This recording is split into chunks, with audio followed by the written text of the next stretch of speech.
उस्ताद जेठानी। रीना शादी के बाद से ही ससुराल में सबको दबा कर रखती, हर बात पर खुद को सबसे बेस्ट साबित करने की कोशिश करती। क्या माँ जी, देवर जी की शादी है लेकिन आपके बस की नहीं कि बाजार से एक रुमाल खरीद कर ला सके। भाभी, मम्मी ने हम लोगों को बड़ा कर दिया, शादी ब्याह सब हो गया। तब तो आप नहीं थी ना जो आज माँ को ताना दे रही है। एक तो तुम लोग यहाँ आती हो, फिर मेरे और माँ के बीच लड़ाई करवाती हो। अरे सही तो बोल रही है मेरी बिटिया, घर की बहू हो और 4 काम करना पड़ गया, इसमें क्या होशियारी दिखाना। अरे करना है तो करो, नहीं तो। बस ये सुनकर रीना का तांडव शुरू हो जाता है। वो चिल्लाने लगती है, हाँ हाँ, सारे काम करवाने के लिए रीना रीना, लेकिन जब काम हो जाए तो धमकी। अरे वाह जी वाह, अब देखो मैं क्या करती हूँ। घर पर छोटे देवर की शादी, ऊपर से भाभी नाराज। अरे रीना बहू दिखाई नहीं दे रही, उसे बोलो छोटी बहू के घर जाकर उन लोगों से पूछ ले, कोई काम की जरूरत तो नहीं है। लेकिन रीना बहू हो तब ना। पापा, भाभी तो मायके चली गई, ये कहकर गई है कि शादी में भी नहीं आएंगी। अरे ये क्या बात होती है, समाज क्या कहेगा। और अब जब सब घर में आने वाले हैं, ऐसे में बड़ी बहू का घर में ना होना बिल्कुल भी ठीक नहीं है ये बात। अरे पापा रहने दो ना उसे, वहीं छोटी छोटी बात पर घर पर कलेश करती है। सोचती है खुद किसी को कुछ भी बोले लेकिन उसे कोई कुछ ना बोले। ऐसा होता है क्या? अरे फिलहाल तो बहू को मना कर लाना जरूरी है। ड्राइवर से बोलो कार निकाले, हम खुद जाएंगे। घर के सभी लोगों को बहू पर गुस्सा आता है। जो आदमी अपने उसूलों के आगे किसी के सामने नहीं झुका, वो कल की आई एक लड़की को मनाने जा रहा है। पता है ना माँ, पिताजी को समाज, परिवार और आस पड़ोस की कितनी परवाह है। पापा सबके सामने मिसाल कायम करके खड़े हैं कि उन्होंने पूरा परिवार बांध कर रखा है। ऐसे में भाभी नहीं होंगी तो पापा की प्रतिष्ठा में उंगली तो उठेगी ही ना। ये भाभी की जीत नहीं, सबसे बड़ी हार है, हार। उधर मायके में रीना की माँ, अरे बेटी क्या बात है, इतने पैसे वाले लोगों को घुटने में ले आई तू। देख तेरा ससुर कैसे गाड़ियों का काफिला लेकर आया है हम लोगों के दरवाजे। अरे माँ बस बहुत हो गया इन लोगों का नाटक। अब तो देखो वो जो इन लोगों का दूसरा बंगला है ना, देवर की शादी के बाद वहाँ जाकर रहूंगी मैं, देख लेना। तभी ससुर बहू के मायके आते हैं। रीना की माँ नाटक करती है, अरे आइए आइए भाई साहब, अरे देखे ना कब से समझा रही हूँ कि ससुराल में तेरी जरूरत है, चली जा बेटा। लेकिन पता नहीं क्या बात मन को लग गई है, आई तब से रोए जा रही है, रोए जा रही है। ससुर जो बहू की माँ की हरकतों से अच्छे से वाकिफ थे। देखिए वो सब हम बाद में देख लेंगे, हमारे घर का मामला है। फिलहाल रीना बेटा घर चलो, वहाँ तुम्हारी जरूरत है। बड़ी बहू हो तुम, लोग क्या कहेंगे। देखिए पिताजी, आप खुद आए हैं तो ठीक है, मैं चल रही हूँ, लेकिन मैं साफ साफ कह देती हूँ, देवरानी के आने के बाद मैं उस घर में नहीं रहने वाली। वो तो तुम्हें बोलने की जरूरत ही नहीं है, मैंने पहले ही फैसला ले लिया है कि मैं तुम्हें दूसरे बंगले में शिफ्ट कर दूंगा। छोटे की बीवी और वो हम लोगों के साथ रहेंगे। रीना को तो मानो मन मांगी मुराद मिल गई। तो फिर ठीक है ससुर जी, चलिए चलते हैं। रीना ससुराल चली जाती है और अच्छे से शादी हो जाती है। छोटी देवरानी जैसे ही घर में कदम रखती है, हाय रे, न जाने किसके अपशगुनी पैर हम लोगों के घर पड़े हैं।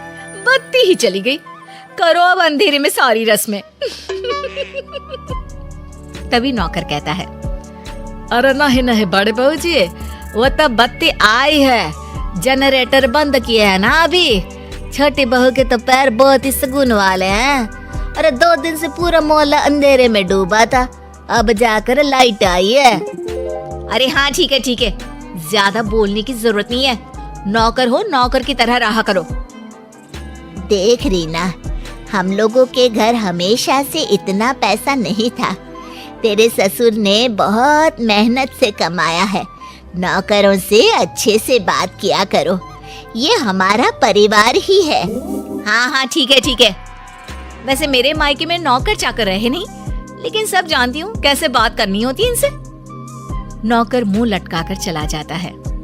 अरे देवरानी जी, कुछ बोलोगी भी कि बस ऐसी ही सबको घूरती रहोगी? लेकिन छोटी देवरानी कुछ नहीं बोलती। अगले रोज, अच्छा तो मैं चली दूसरे बंगले में।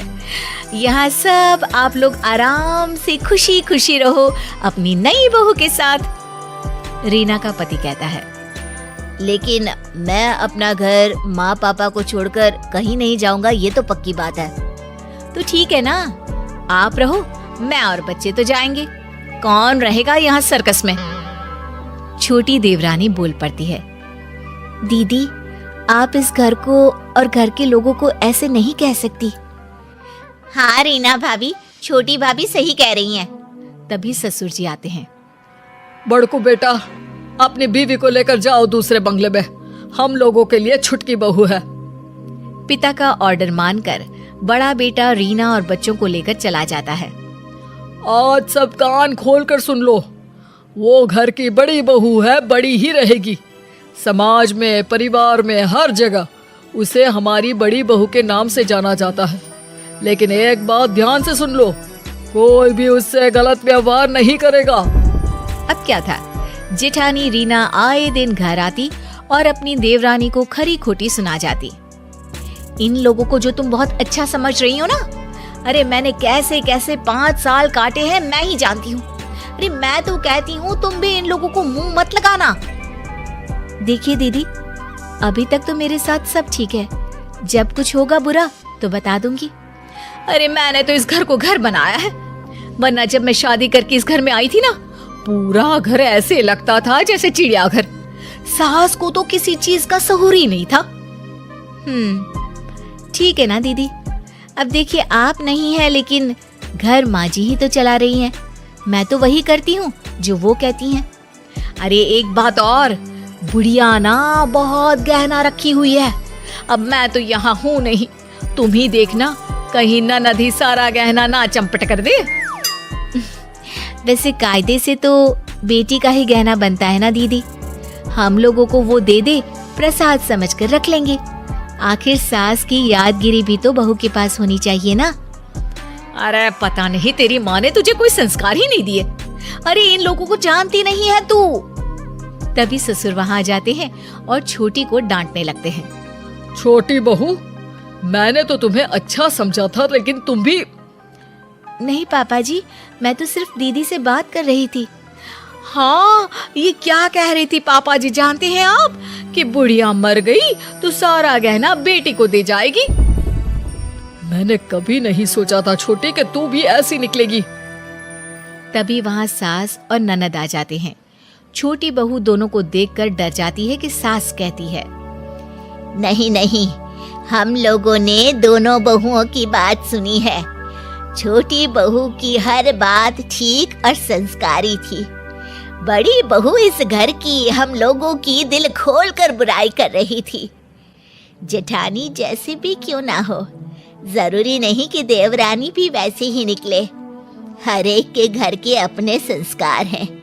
बड़ी, तूने अलग घर ले लिया है, अब यहाँ का रास्ता भूल ही जा तो अच्छा है। छोटी सास की बात सुनकर चैन की सांस लेती है।